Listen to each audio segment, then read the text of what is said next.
Hello everyone, अस्सलाम वालेकुम, नमस्ते, सत श्री अकाल एंड जय श्री राम। कैसे हैं आप लोग?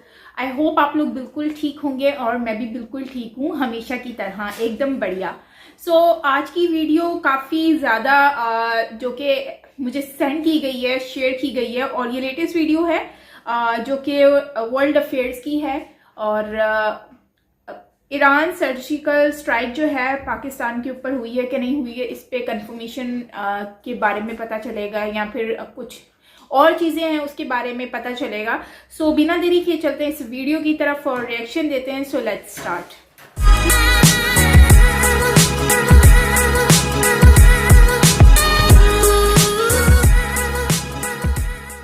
नमस्कार दोस्तों, वेलकम टू वर्ल्ड अफेयर्स। मैं हूं प्रशांत धवन। और रिसेंटली मुझे बहुत सारे ऐसे मैसेजेस आए कि ईरान ने क्या सर्जिकल स्ट्राइक कैरी आउट किया है इन पाकिस्तान। जो हम ऑनलाइन ये ऐसे आर्टिकल्स देख रहे हैं कि Iran conduct surgical strike in Pakistan, और ईरान ने अपने बॉर्डर गार्ड्स को छुड़ाया है from a Pakistan based terror group.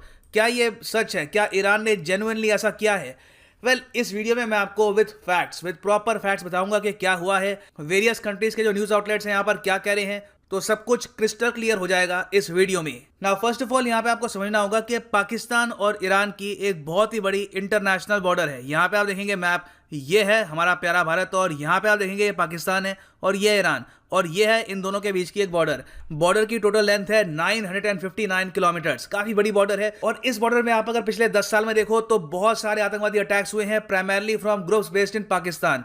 Pakistan का जो ये एरिया है ना, रफली ये जो एरिया है, ये है बलूचिस्तान प्रोविंस ऑफ पाकिस्तान। यहाँ पे हमको पता है कि ऑलरेडी एक फ्रीडम स्ट्रगल चल रही है। बहुत से बलूच ग्रुप्स हैं जो चाहते हैं कि वो पाकिस्तान से अलग होकर अपना खुद का देश बनाए, मगर कुछ ग्रुप्स हैं, कुछ चुनिंदा ग्रुप्स हैं जो काफी बार बॉर्डर के पार ईरान पर भी अटैक करते हैं। इसका रीजन क्या है? देखो, पहले आपको समझना होगा कि बलूच अपने आप में है एक एथनिसिटी, ठीक है। बलूच ऐसा नहीं है कि सिर्फ आपको यहाँ पर मिलेंगे। ज्योग्राफिकली आप अगर देखो तो जो ये पूरा रीजन है, इवन अफगानिस्तान का सदर्न पार्ट और ईरान का ये पार्ट हिस्टोरिकली है बलूच लोगों का। यहाँ पर बलूच लोग आपको ज्यादातर मिलेंगे, ईरान में भी मिलेंगे, पाकिस्तान में भी मिलेंगे। अब क्या है कि पिछले 50-60 साल में ईरान और पाकिस्तान दोनों की गवर्नमेंट ने सिस्टमैटिक तरीके से बलूच लोगों को सप्रेस किया है, इनको दबाया है, और जो इनका अधिकार होना चाहिए इस रीजन में इनको कभी मिला नहीं है। आप अगर पाकिस्तान में देखोगे तो बलूचिस्तान प्रोविंस इनका लीस्ट डेवलप है। सेम केस ईरान में है। इनका जो ये प्रोविंस है जहाँ पे प्राइमरली रहते हैं बलूच लोग, वहाँ पे डेवलपमेंट बहुत कम है, स्कूल्स बहुत कम है, जॉब्स बहुत कम है। तो इसलिए पाकिस्तान में भी कई ग्रुप खड़े हो गए हैं जो आज के समय ईरान पे अटैक करते हैं, और ये ईरान पे प्रेशर बनाते हैं कि ऑल टुगेदर अपने बलूच लोगों को ज्यादा राइट्स दे, या फिर बलूच लोगों का एक इंडिपेंडेंट देश बना दे। इसमें से एक ग्रुप है जैश उल अदल। ये एक सलाफी जिहादिस्ट मिलिटेंट संगठन है जो प्राइमरली अटैक करता है इन ईरान। अब ये किस कंट्री में बेस्ड है? जैश उल अदल ईरान के हिसाब से ये बेस्ड है पाकिस्तान में। अब यहाँ पे मैं आपको दिखा रहा हूँ प्रॉपर सोर्सेज के, कहाँ से मैं आपको ये बात बता रहा हूँ। ये एक आर्टिकल है फार्स न्यूज एजेंसी का। फार्स न्यूज एजेंसी को माना जाता है कि ये है ईरान का सरकारी न्यूज आउटलेट। यहाँ पे आप देखोगे इनका आर्टिकल है, रिसेंट आर्टिकल है। ये यहाँ पर कह रहे हैं जैश अल अदल ये Pakistan based radical Wahhabi terrorist group. तो जो ये ग्रुप है ये ईरान के हिसाब से बेस्ड है इन पाकिस्तान, और ईरान ने इस ग्रुप को डेजिग्नेट कर रखा है एज ए टेररिस्ट आउटफिट। ना सिर्फ ईरान ने, इवन यूएस ने कहा है कि जैश उल अदल है एक टेररिस्ट संगठन। जापान और न्यूजीलैंड भी कहते हैं कि ये है एक टेररिस्ट आउटफिट। पाकिस्तान इसको एक टेररिस्ट संगठन नहीं मानता। और पिछले 4 साल में आप अगर देखो तो जैश उल अदल ने बहुत अटैक्स किए हैं ऑन ईरान। 2017 में इन्होंने एक सुसाइड बॉम्बिंग करी थी ईरानियन बॉर्डर पर, जिसमें 9 ईरानियन बॉर्डर गार्ड्स मार दिए गए और कम से कम 2 इंजर हुए थे। और यह अटैक तब किया गया जब ईरानियन बॉर्डर गार्ड्स पेट्रोल कर रहे थे पाकिस्तान ईरान की बॉर्डर को।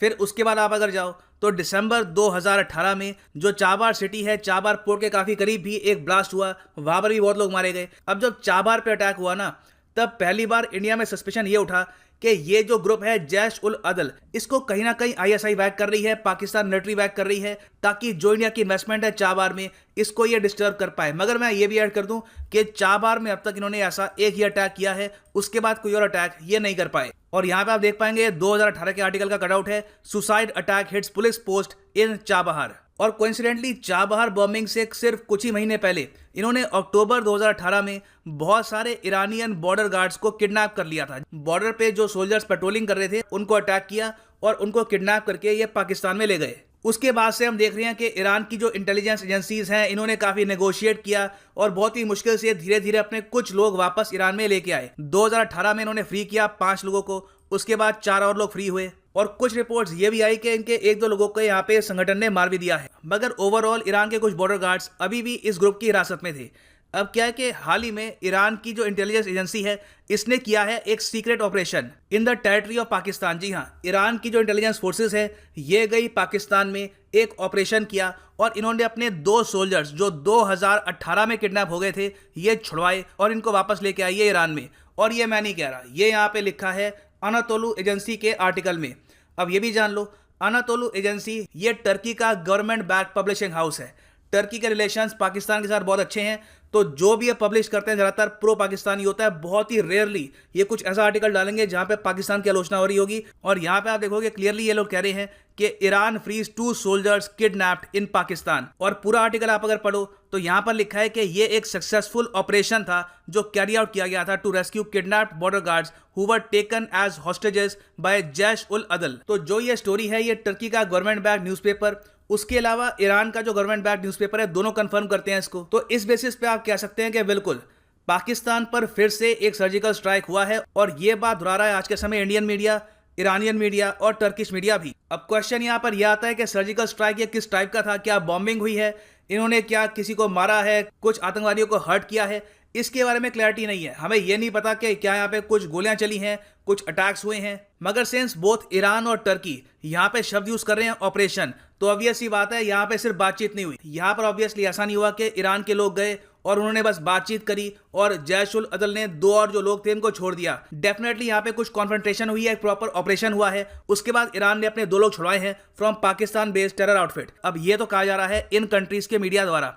पाकिस्तान का यहाँ पे वर्जन अभी के लिए यह है, बाय द वे पाकिस्तान के मीडिया ने अभी तक तो इस पूरे इवेंट को इग्नोर किया है। इनके जो मेन न्यूज आउटलेट्स हैं, डॉन है, उसके अलावा कुछ और इनके न्यूज आउटलेट्स हैं, इन सब ने इस इवेंट के बारे में कुछ पब्लिश नहीं किया। ऑलमोस्ट आप कह सकते हैं इसको इग्नोर करने की कोशिश की जा रही है। मगर कुछ आउटलेट्स हैं यहाँ पे पाकिस्तान में लेसर नोन, उन्होंने यहाँ पर यह कहा है कि नहीं देखिए कोई ऑपरेशन नहीं हुआ, ईरान के लोग आए, बातचीत हुई और जो जैश उल अदल है उन्होंने कहा कि अच्छा आपको अपने लोग चाहिए, पहले कहते okay take your people bye, और यहाँ पे इस तरीके से बातचीत हुई है। कुछ पाकिस्तान पे सर्जिकल स्ट्राइक नहीं हुआ, ये शब्द यहाँ पर यूज़ नहीं करना चाहिए, ये पाकिस्तान की कुछ एजेंसीज कह रही है। नाउ अब डिपेंड आप पे करता है कि आप किन के फैक्ट्स पे यकीन करते हैं।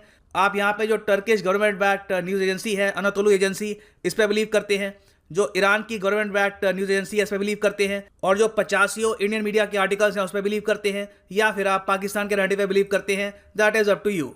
Now in a broader sense, अगर ईरान की इंटेलिजेंस एजेंसीज ने पाकिस्तान की ज़मीन पर जाकर कुछ ऑपरेशन किया है, अपने लोग छुड़वाए हैं, इससे क्या मैसेज ये लोग सेंड कर रहे हैं? देखो मेन मैसेज यहाँ पर यह है कि जो भी ग्रुप्स जिन्होंने इन द पास्ट 4 बार को अटैक किया है, जो चाहते हैं कि ईरान का जो रीजन है ये डेवलप ना हो, उनको अब ईरान टॉलरेट नहीं करेगा। ईरान पर अब डोनाल्ड ट्रंप का प्रेशर नहीं रहा। ईरान अब काफ़ी हद तक मैं कहूँगा एक फ्लेक्सिबल फॉरेन पॉलिसी यूज़ करेगा। आप देखेंगे इन द फ्यूचर ईरान पर जो सैंक्शंस हैं ये भी कम होंगे और पॉसिबिलिटी काफ़ी हाई है कि ईरान न्यूक्लियर डील भी वापस रिवाइव हो जाए। तो इन अ नटशेल मैं यही कहूँगा कि ये ईरान का मैसेज है उन टेरर आउटफिट्स के लिए जो पाकिस्तान बेस्ड हैं कि अगर आपने इन द फ्यूचर हम पे अटैक किया, हमारे लोगों को किडनैप किया, तो हम आपकी धरती पे आके आपको टारगेट करेंगे।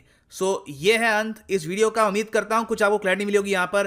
Thank you for listening. So guys, ये वीडियो थी प्रशांत धवन की वर्ल्ड अफेयर से, और अगर आप इनकी वीडियो नहीं देखते या फिर आपने नहीं देखी है तो आप जाकर ज़रूर देखें। इनकी वीडियो बहुत अच्छी होती हैं वर्ल्ड अफेयर के चैनल पर जाकर।